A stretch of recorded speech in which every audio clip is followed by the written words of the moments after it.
आज हमने पढ़ना neurulation. Neurulation the process in which neural plate forms the neural tube is called neurulation. Neurulation वो process होता है जिसमें हमारे पास ना न्यूरल प्लेट से न्यूरल ट्यूब बनती है, उसे हम क्या कहते हैं, न्यूरोलेशन। पहले हमने ना पढ़ा था gastrulation, formation of 3 germ layers, and साथ ही हमने नोटोकॉर्ड फॉर्मेशन भी। तो नोटोकॉर्ड फॉर्मेशन के बाद और गैस्ट्रोलेशन, जब 3 लेयर्स हमारे पास बन जाती हैं, एक जो एपिब्लास्ट थी वो एक्टोडर्म बन जाती है, ठीक है, फिर मीजोडर्म और एंडोडर्म, ये 3 लेयर्स और बीच में नोटोकॉर्ड की फॉर्मेशन होती है। 3 लेयर्स होती हैं, एक्टोडर्म, मेसोडर्म और एंडोडर्म। नोटोकॉर्ड जो होता है यहाँ पे प्रेजेंट होता है मेसोडर्म के अंदर, ये नोटोकॉर्ड, ठीक है। नोटोकॉर्ड हमारे पास जो होता है वो इंड्यूस करता है एक्टोडर्म के अंदर जो सेल्स हैं इनमें से सेल्स को जो है वो इंड्यूस करता है ताकि वो प्रोलिफरेट करें, ठीक है। इंड्यूस करना कि किसी चीज़ को ना मोटिवेट करता है उसको कि ना प्रोलिफरेट करो। तो कुछ सेल्स जो होते हैं वो प्रोलिफरेट कर जाते हैं और कुछ जो है वो नहीं करते।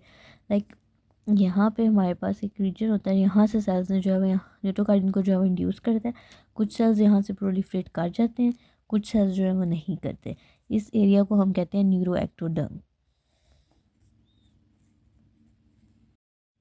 जो सेल्स न्यूरोएक्टोडर्म से यहाँ से प्रोलिफरेट कर जाते हैं वो हमारे पास बना देते हैं न्यूरल प्लेट, ठीक है। न्यूरल प्लेट्स के बाद हमारे पास बनता है न्यूरल फोल्ड, जहाँ पे इस तरह के फोल्ड होते हैं और अंदर ना हमारे पास एक न्यूरल ग्रूव सा बन जाता है, ठीक है। ये है न्यूरल ग्रूव। न्यूरल ग्रूव के बाद हमारे पास जो है वो न्यूरल ट्यूब की फॉर्मेशन हो जाती है, ठीक है। न्यूरल ट्यूब, न्यूरल प्लेट बनी, उससे न्यूरल फोल्ड्स और न्यूरल ग्रूव्स और न्यूरल प्लेट से हमारे पास जो है वो न्यूरल ट्यूब की फॉर्मेशन होती है। इसे हम क्या कहते हैं, न्यूरोलेशन। तो न्यूरल ट्यूब के ना हमारे पास एक क्रेनियल एंड होता है, ठीक है, और एक कॉर्डल एंड होता है, ठीक है। एक सुपीरियर एक इन्फीरियर एंड भी ऐसे कह सकते हैं। तो क्रेनियल साइड पे जो इसका क्रेनियल जो एंड होता है उसको हम कहते हैं क्रेनियल न्यूरोपोर, और जो कॉर्डल एंड पे हमारे पास इसका जो एंड होता है उसको हम कहते हैं कॉर्डल न्यूरोपोर।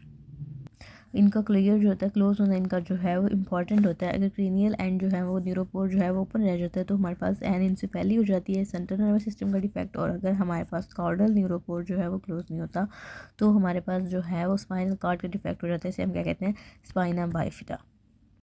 और साथ ये देखना है कि बिफोर क्लेयर और आफ्टर क्लेयर हमारे पास जो है वो क्या क्या चेंजेस जो है वो आते हैं। बिफोर क्लेयर हमारे पास जो होते हैं ना, वो जो सेल्स जो हैं वो लीव करते हैं, उनमें से जो सेल्स के जो नेम है वो आपने याद करने हैं। तो इसमें से आपके पास ना निमोनिक्स है कि आपने याद करना है CCGM, ठीक है। C for craniofacial skeleton, C for neuron for cranial ganglia, G for glial cells and M for melanocytes. तो जो न्यूरल ट्यूब को जो है वो सेल्स बिफोर क्लियर जो है वो लीव करते हैं, उनके नेम याद करने हैं इस तरह से।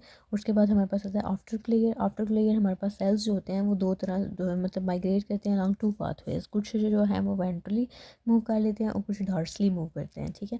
तो जो वेंट्रली मूव करते हैं वो हमारे पास जो है वो इसमें 3SEAC, ठीक है, ये निमोनिक्स है। और आपने S for Schwann cells, S for sensory ganglia, S for sympathetic neuron, E for enteric neuron और A for adrenal medulla, cells of adrenal medulla.